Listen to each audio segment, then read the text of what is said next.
Pak Derajat, sebelum saya fokus soal program unggulan, yang kami tahu satu sisi memang beberapa kementerian lembaga dipangkas anggarannya termasuk Kementerian PU, tetapi ada juga 17 kementerian lembaga yang tidak dipangkas anggarannya seperti Kementerian Pertanian, Lembaga Polisian, dan TNI. Apa yang jadi pertimbangan dalam memutuskan KL mana yang anggarannya harus dipotong, KL mana yang nggak perlu dipotong? Ya, kalau pertimbangan itu tentu hak prerogatif presiden ya. Tapi melihat saya sebagai salah satu yang ikut menyusun Asta Cita itu Kementerian Pertanian misalkan, karena memang kita perlu untuk menggenjot produksi pangan ya. Kemudian juga presiden juga sudah memerintahkan untuk gabah itu jangan dibeli murah. Nah, soal gabah jangan diberi murah, dibeli dengan harga 6.500 supaya petani ada insentif dulu. Kalau soal pangan, sementara kemarin di rapat dengan Komisi 5 DPR, irigasi juga dipangkas anggarannya sama Kementerian PU. Bukankah itu jadi kontraproduktif dan sama Presiden? Mungkin yang masyarakat belum tahu, Presiden sudah mengeluarkan impres irigasi loh. Ada impres irigasi. Yang mengerjakan siapa? Kan ini jadi kebetulan Menko Pangan, ketum saya Pak Zul memimpin rakor ya. Kemudian dari rakor itu diidentifikasi keliling ke 8 atau 10 provinsi itu areal irigasi mana yang krusial banget untuk segera diperbaiki. Ada dari PU juga ada. Ya. Artinya anggaran itu masuknya pada Kementerian Pertanian atau Kementerian PU. Nah, Kementerian teknisnya siapa? Kementerian teknisnya tentu di PU. Tapi di pertanian juga mungkin ada dana dukungan, saya nggak tahu rinciannya ya. Berarti itu termasuk. Sebentar, jangan dipotong dulu. Di Kementerian Pertanian juga tentu ada dana dukungannya, tapi nanti silakan dirapatkan bersama saja ke Komisi 5 dengan Komisi 4. Mungkin yang Abang maksudkan itu yang bagian dari 16.000 hektar tadi. Yang akan diperbaiki dan 450 hektar itu tetap ada.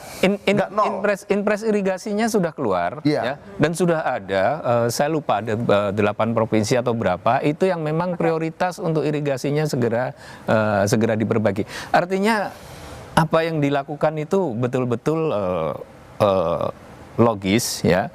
Kemudian juga berdasarkan monitoring yang sudah jalan. Saya tahu sendiri untuk yang Kemenko Pangan karena saya mendampingi Pak Menko, mendampingi ketum untuk ngecek semuanya, dan itu kemudian masuk diputuskan di dalam rapat bersama. Nah, kalau untuk TNI maupun pertahanan, Kemenhan, TNI dan kepolisian tentu ada pertimbangan-pertimbangan security, geostrategi yang tersendiri ya. Saya rasa bukan wilayah saya untuk masuk ke sana ya. Alat ukurnya ada, Bang. Alat ukurnya itu 16 pos yang harus dipangkas oleh kementerian dan lembaga tanpa membedakan kementerian dan lembaga apa. Pertama, alat tulis kantor harus dipotong 90%. Apakah alat tulis kantor di BIN dipotong 90%? BIN dipotong. Semua dipotong. Berlaku berarti 16 pos itu semua dipotong. Kalau BIN saya agak lupa. BIN dipotong. BIN itu dari Badan Gizi Nasional tidak. Enggak, BIN itu dari sekitar dulu tuh 11 triliun jadi 6 atau 5. Pokoknya BIN itu bisa kita bicara Badan Intelijen Negara kan. Ya. Itu kalau BIN tahu saya tidak dipotong, tapi tidak apa-apa. Abang bisa benar, aku bisa salah, aku bisa benar, abang juga bisa. Tidak masalah. Tapi kenapa itu tidak berlaku umum? Kenapa di sini dipotong 90%, di sana tetap utuh? Kegiatan seremonial. Di sini di Kementerian Pertahanan saya rasa kalau untuk anggaran kertas-kertas itu saya rasa juga dipotong. Tapi mungkin kan tidak berubah, Bang. Bukan dari APBN kemarin yang diketok. Bang Adrian kan mitranya bukan Kementerian Pertahanan. Bukan, Bang. Saya juga bukan Kementerian Pertahanan. Bukan. Jadi saya nggak tahu yang terjadi perubahan yang dipotong di mana di sana. Ini kan berubah dari Undang-Undang APBN 2024 untuk dilaksanakan 2025. Yang lain berubah. 16 lembaga dan kementerian ini tidak berubah. Why? Kenapa? Sementara 16 komponen yang menjadi alat ukur untuk dipangkas ini ada honor, percetakan, sewa gedung, lisensi aplikasi, jasa konsultan, bantuan pemerintah, pemeliharaan, perjalanan dinas, peralatan dan mesin infrastruktur, belanja dan lain-lain. Semua itu ada. Oke. Kenapa 16 ini seolah-olah lebih istimewa gitu daripada yang lain? Oke, baik. Mas Termasuk Cipta- apa? Termasuk DPR. Mas Cipta silakan dijawab terkait perdebatan ini. Melihat ini perbedaan perlakuan, kalau Bang Adian sepertinya agak nggak terlalu transparan. Tinggal bilang aja pilih kasih, mau bilang begitu nggak? Bisa seperti itu. Bisa, Walaupun oke. sebenarnya DPR nggak gede. Cuma 6 triliun. Dibandingkan yang lain yang 100 Soalnya triliun juga lebih. nggak dipotong 6,6. Silakan Mas Cipta. Oke, dari perdebatan ini saya ingin merangkum sebenarnya. Kalau soal efisiensi anggaran atau pengalian anggaran itu biasa sebenarnya. Kalau ada perpindahan peralihan kekuasaan. Dan kita tahu sebenarnya saya juga agak heran sebenarnya. Ini yang memancing pertanyaan adalah sebenarnya program-program prioritas itu sudah ada ruang fiskalnya ya Bang yang nilainya 121 triliun. Itu sudah ada. Jadi untuk quick win itu sudah ada sebenarnya 121 triliun. Misalnya untuk MBG kan 71 triliun dan sebagainya. Tapi sepertinya selain quick win ini sepertinya ingin juga win big gitu loh. Jadi tidak hanya quick tapi juga win big. Akhirnya misalnya MBG mau ditambah 100 triliun supaya bisa menjangkau maksimal 85 juta penerima. Lalu yang lain kelihatannya juga mau direalokasi untuk mendukung program-program prioritas yang tadinya sebenarnya sudah ada ruang fiskalnya. Nah, sebenarnya pengalihan oke, cuma saya paling nggak ada 3 hal. Satu, harus terukur dalam arti gini, kalau di bisnis itu biasa efisiensi, tapi kita yang efisiensi itu lemaknya, jangan sampai tulang. Kalau sampai tulang lumpuh itu Jangan sampai otot ya. Jangan sampai otot dan tulang karena pelayanan publik, lalu misalnya tadi perawatan, lalu satu lagi yang bahaya itu adalah ekspektasi bisnis. Itu juga justru ketika anggaran tiba-tiba ini kan agak simpang siur ya, tapi kalau bisnis menangkap ini kok anggaran menyusut dan sebagainya, jadi pebisnis juga was-was. Boleh saya Lalu tanya? Mas Cipta, dari mana bisa meyakini bahwa yang dipotong itu sekarang tulangnya?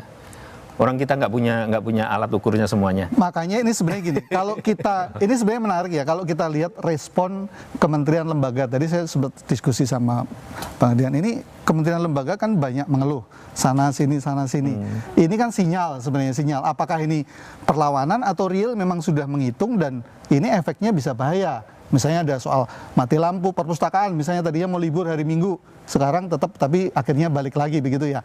Justru kalau menurut saya ya, tadi makanya selain aspek terukur, makanya masih ada waktu nih sampai tanggal 14. Yang kedua keadilan, jadi aspek soal keadilan kementerian lembaga. Yang terakhir kalau ada faktor tadi misalnya soal kebocoran dan sebagainya, ada satu sisi yaitu accountability, pengawasan dan sebagainya, ini juga harus jadi. Pak Derajat, kenapa tahun ini semua program harus dijalankan secara beriringan sementara kas negara kita itu pas-pasan? Enggak, semua program dijalankan. MBG, pemeriksaan kesehatan gratis. Programnya harus sudah ada, dijalankan. sudah ada, tapi ditambah. Karena itu kan Nah, berarti realokasi anggaran bukan enggak. efisiensi dong. Karena itu kan komitmen politik yang harus diwujudkan. Jadi itu memang harus dijalankan. Cuman sebentar Bang, aku ngomong dulu. Gantian, habis ini, Pak. udah banyak tadi.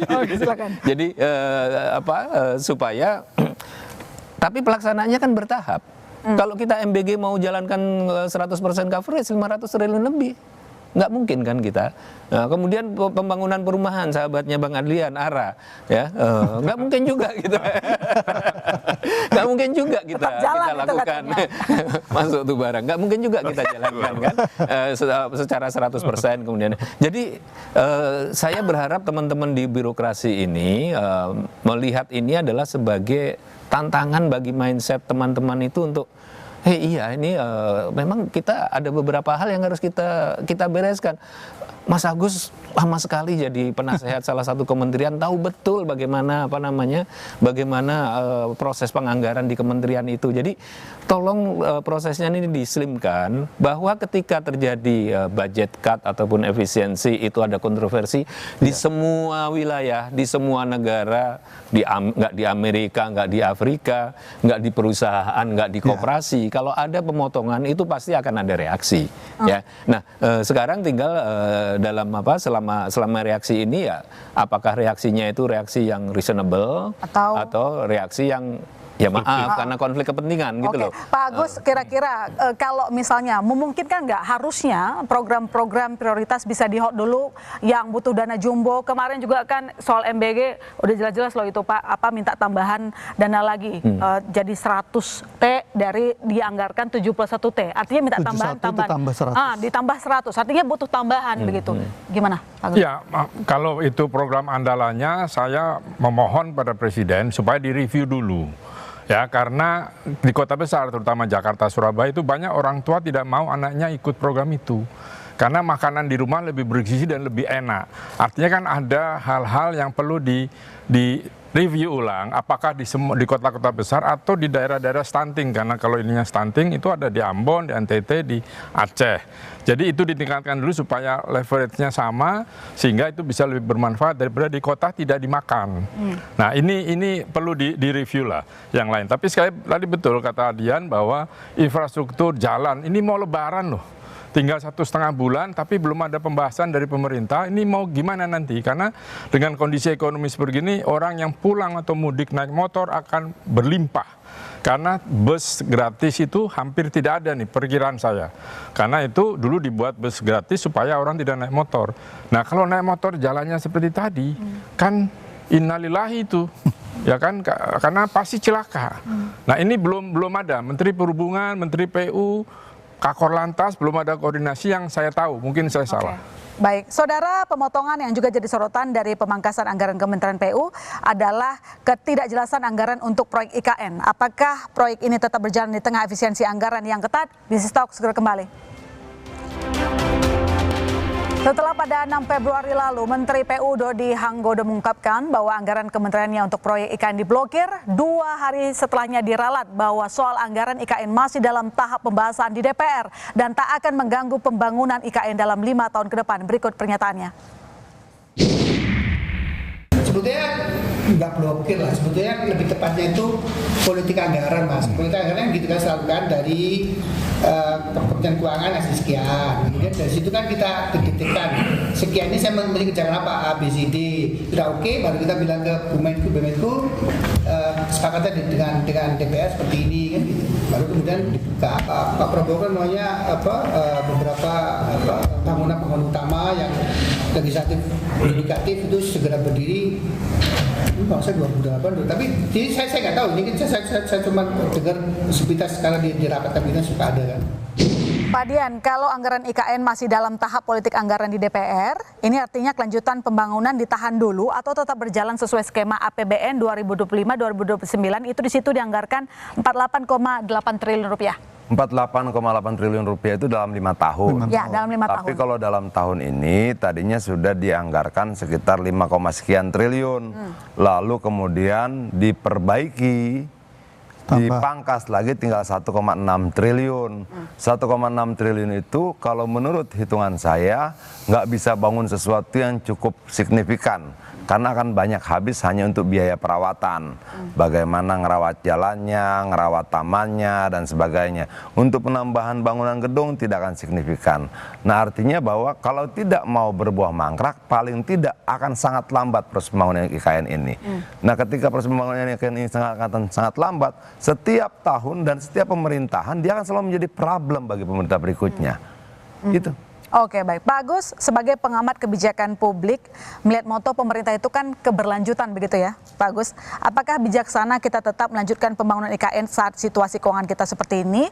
Karena ada juga kan yang berpendapat udah banyak uang negara yang habis untuk pembangunan IKN, masakan nanti mangkrak gitu lah. Masakan nggak dilanjutkan gitu maksudnya. Ya kalau memang tidak ada anggaran akan mangkrak, lebih gila dari Hambalang ini. Nah persoalan dari awal saya sudah katakan, tidak mungkin pindah ibu kota 2 tahun, paling tidak tuh 20 tahun di seluruh dunia. Nah, kalau digas seperti apapun nggak bisa. Mau investor nggak akan ada di greenfield gitu.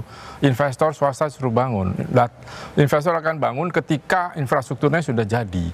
Nah Kalimantan itu kan spesifik, tanahnya itu lembek, jadi harus dikeduk tanahnya, diganti tanah dari Sulawesi, dari mana-mana. Nah kalau cuma 1, sekian T itu ya nggak cukup. Untuk yang penting sekarang memelihara istana yang sudah jadi, rumah-rumah Menko, Menteri dan sebagainya jalan supaya tidak tambah rusak. Kan sekarang jalannya sudah pada patah. Ya kan kemarin bandara tenggelam itu artinya banjir. Ya kan, nah hal semacam itu itu saya khawatir akan mangkrak. Karena tidak mungkin, karena infrastruktur belum jadi harus APBN yang bangun. Nggak mungkin, kecuali investor pakai PSN itu tadi Adian sampaikan. Oke, baik, saya ke Pak Derajat. Sebenarnya bagaimana komitmen Presiden Prabowo untuk tetap melanjutkan pembangunan IKN? Lanjut. Tetap lanjut, dipastikan lanjut. Meski ada keterbatasan anggaran dan situasi seperti beliau ini. menegaskan berkali-kali IKN lanjut, tapi memang dengan kita kan tahu kondisi ekonomi itu memang sedang menurun ya. Kemudian tadi siapa yang mengatakan Cortex juga masih bermasalah ya.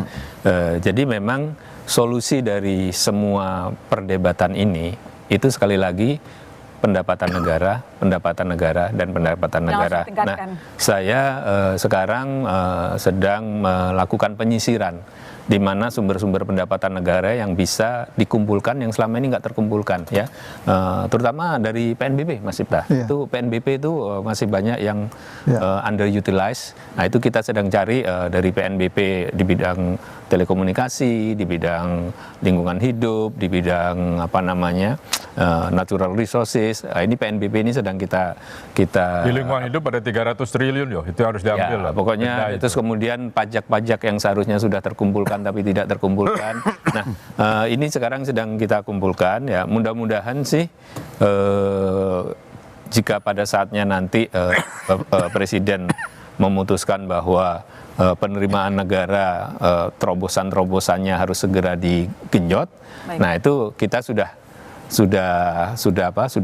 jalan lebih lanjut. Tapi proses reformasi ulang dari anggaran melalui efisiensi ini sudah berjalan. Artinya teman-teman di birokrasi, teman-teman di PU sudah mulai berubah mindsetnya untuk melakukan perencanaan anggaran yang lebih efisien. Nggak bisa lagi seperti sebelumnya lah ya. Duit banyak tapi hasilnya kita lihat saja itu nggak jauh dari Jakarta, rakyat masih harus anak sekolah masih harus pakai jembatan gantung yang itu nggak jauh dari Jakarta. Nggak bisa lagi seperti itu. Saya rasa pesan itu yang disampaikan oleh Presiden ya, kemudian ditindaklanjuti oleh para menteri.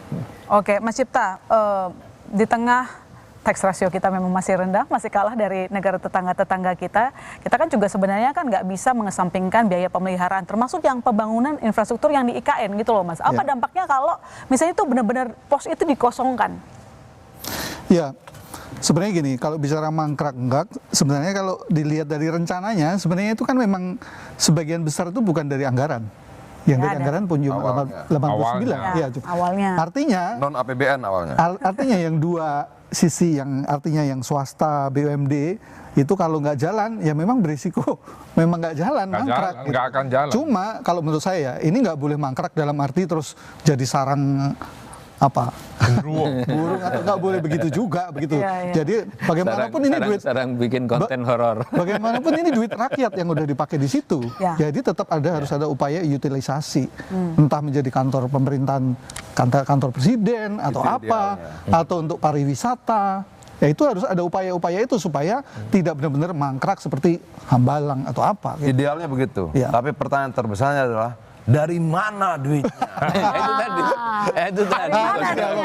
Itu tadi saudaraku, pendapatan negara itu tadi. Dari mana duitnya? Oke, jadi intinya nanti hari Rabu ketemu dengan mitra kerja, bagaimana mengamankan posisi-posisi anggaran pos-pos yang penting untuk kepentingan publik, jangan sampai ditiadakan. Intinya dari mana duitnya itu aja. Tapi yang ada dimaksimalkan. Kita akan bicarakan tentunya, tapi bagaimanapun juga begini loh. Kita ini kan parlemen. Parlemen itu kan asal katanya adalah parley. Parley itu artinya bicara. Tugas kita memang bicara. Oke? Nah, bagaimana kata-kata kita itu dimaknai oleh negara, pemerintah dalam hal ini, itu urusan mereka. Kalau mereka mau dengar-dengaran bagus, nggak dengaran-dengaran juga ketika terjadi sesuatu yang tidak baik di mata publik, yang kena adalah pemerintahan sekarang. Itu loh, itu aja. Ya, efisiensi memang penting untuk melindungi yang bocor, tapi jangan sampai mengesampingkan kepentingan publik. Itu harapan kita bersama. Dan terima kasih. buat anggota parlemen tetap taat perintah ketua umum. Pasti dong, terpimpin.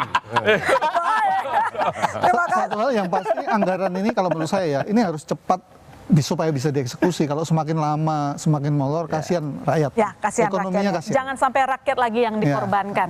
Kepentingan publik harus tetap diutamakan. Nomor 1 di atas segala-galanya, termasuk program prioritas. Saya ucapkan terima kasih ke Pak Adian, Pak Derajat, Pak Agus, Mas Cipta. Saudara, terima kasih telah menyaksikan Business Talk malam ini. Sampai jumpa Selasa depan.